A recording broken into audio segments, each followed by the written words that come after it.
There used to be an inconspicuous little tailor shop on the busy streets of the luminous city, capital of the Minoan Empire. Its owner was an elegant woman, always with a weary smile on her face, who had a clever, quirky daughter named Melissa. They lived a hard life, but Melissa always wore a clean, pretty dress and shoes, the worn-out parts carefully patched up in adorable patterns. She was naughty, but she was also thoughtful and sensible. When she was in the shop, she'd help her mother with the needlework and put aside the shredded cloths. When she was old enough and already had enough worldly experience, she never asked again about where her dad was. Melissa always wished for a beautiful rag doll, but she never once mentioned it to her mother, because she knew that her mother couldn't even afford to go to the doctors despite her illness. Every time she passed by the doll shop, she'd pop her head up to stare inside, and the aggravated shop owner had tried to scare her off a few times with empty threats. Then the young girl would make a face instead of panicking, so the shop owner that pretended to lose temper would give up first. One day, after their shop closed, her mother magically produced a rag doll sewn together with shredded cloths from a pile of cloths. Melissa was beyond happy, smiling and jumping up and down holding the doll and her mom. Her happy childhood fleeted away, and the little Melissa who used to run around the streets became a pretty young woman and was able to assist her mother. Watching the girl growing up, her mother always expected to see Melissa getting married in a gorgeous wedding dress she made for her. But unfortunately, she left Melissa forever before she could fulfill her wish. The little tailor shop was closed down, and the father Melissa had never met before suddenly showed up and took her away with him. They went back to her father's house, and it was then she found out that her mother was a Paxley. Giving up the connection to the noble family, she eloped with her father for love, which abandoned her and left her an illegitimate daughter. Later on, even though her father tried to make up for abandoning Melissa, he couldn't give her all the rights entitled to a legitimate child. When Melissa was introduced to her half-sister, a cultured and graceful young lady, she became filled with hatred toward Melissa. She thought Melissa had barged into her family, so she always bullied Melissa when their father wasn't home, and Melissa pretended not to care but remembered it all. Every night, only the rug doll would accompany Melissa in her sleep, which gave her a feeling that her mother was still there with her inside the doll, so when she felt the urge to cry, she would hold the tears and hug the doll. But her sister was also hostile toward the rug doll. One time, she deliberately tore it apart and falsely suggested Melissa throw away the broken doll that didn't please her eyes and accept one of her old dolls.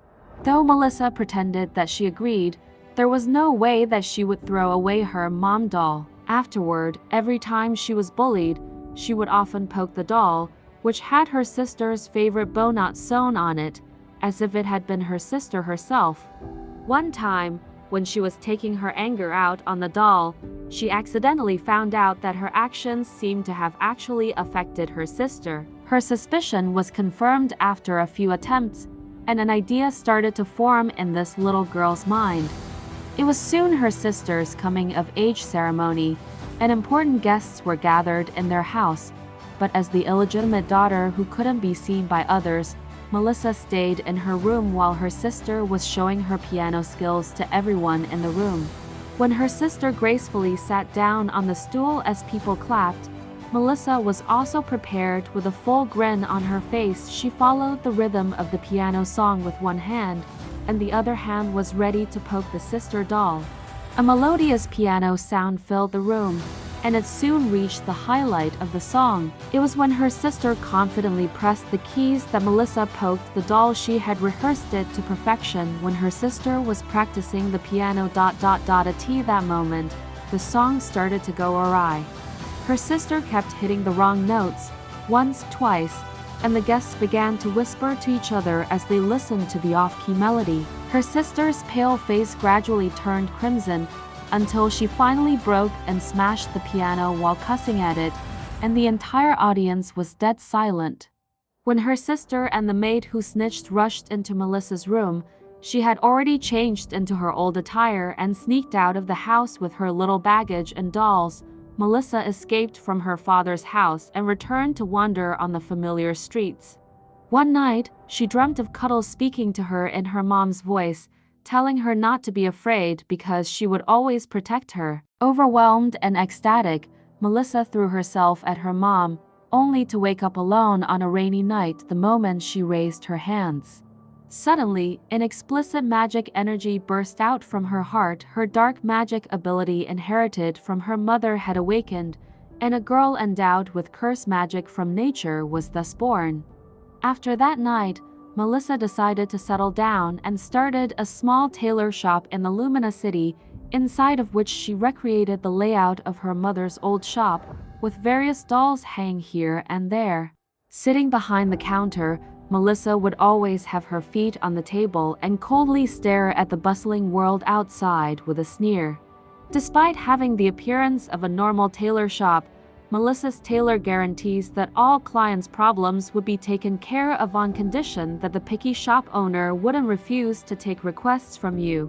At the mere age of 16, Melissa really manages to solve every problem of her clients. She always produces some unexpected ideas to deal with the targets. It is either swapping an overdue contract with a loan shark or telling a homeless child to hold a groom who abandoned his old love and call him daddy at his wedding. When those targets come to seek revenge on Melissa, she would grin and make them remember how it feels to be regretful with her cursed needles. Not long after she opened the shop, even the nobles begin to talk about it. Have you heard of Melissa's tailor? I have. Is the owner really as good as they say? Yeah. I've got a tough job that needs some help with. If you also find yourself in trouble in the Lumina City, just go to Melissa's tailor and find its owner. Melissa,